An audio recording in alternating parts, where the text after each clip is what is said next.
स्त्रीची व्यथा, प्रत्येक स्त्रीतल्या मीची कथा. ऐका, इतिहासाच्या पानांवरतीच असतात स्त्रीच्या शौर्याच्या आणि संघर्षाच्या कथा. पण कोणी जाणलंय का कधी स्त्री पण जगणे म्हणजे नुसत्या आयुष्याची व्यथा? किती केलं कुणासाठी तरी कुणाचंच मन भरत नाही. दिवसभर सगळ्यांचं करता करता ती मात्र कुठेच उरत नाही, ती मात्र कुठेच उरत नाही. दिवस जरा संपतो पण जबाबदारी कधीच संपत नाही. थकलेल्या या स्त्रीच्या जीवाला सांत्वनाचं औषध कधीच मिळत नाही. किती केलं कुणासाठी तरी कुणालाच याची जाणीव राहत नाही.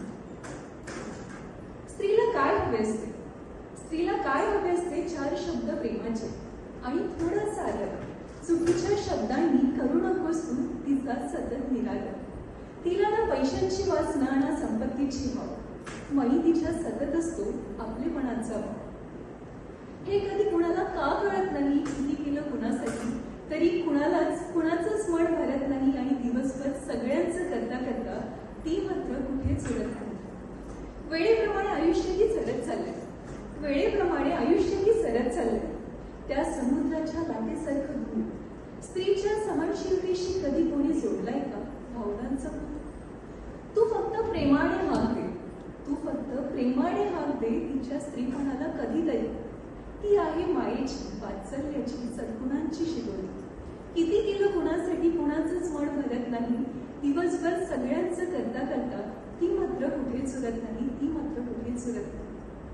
कधीतरी कळेल का कुणाला, कधीतरी कळेल का कुणाला स्त्रीच्या बलिदानाचं महत्व? प्रत्येक स्त्री जगते हरवून स्वतःचं अस्तित्व, स्वतःचं अस्तित्व. घराचं घरपण जगणारी, मायेच्या धाग्यातून सर्व नात्यांना प्रेमाच्या बंधात बांधून ठेवणारी, स्वतःच्या अस्तित्वाला विसरून फक्त दुसऱ्यांसाठी आपलं आयुष्य पणाला लावणारी स्त्री प्रत्येक घरात असते. प्रत्येक घरात अशी स्त्री आपल्याला आई, लेक, बहीण, सहचारिणी या स्वरूपातून भेटलेली आहे. आणि हेच आपलं महत्त्वभाग्य आहे की इतकं सुंदर नातं आपल्याला मिळालं. आणि तरी सुद्धा आपण बरेचदा तिचं कौतुक करायचं मात्र विसरून जातो. म्हणून एवढंच म्हणेल, एकदा तरी तिचं मनापासून कौतुक करून बघा. त्यानंतर मिळणारा जो आनंद आणि जे समाधान आहे ते खरंच अप्रतिम असेल. म्हणून जाता जाता बस एवढंच म्हणेल, असशील तू जननी, असशील तू जननी, अर्धांगिणी, भगिनी आणि मुलगी या जगाची. पण त्याआधी तू एक स्त्री आहेस, तू शक्ती आहेस, तू वास्तव आहे आणि तूच मांगल्य सुद्धा. तुझ्या या स्त्रीपणाला माझा नमन. धन्यवाद.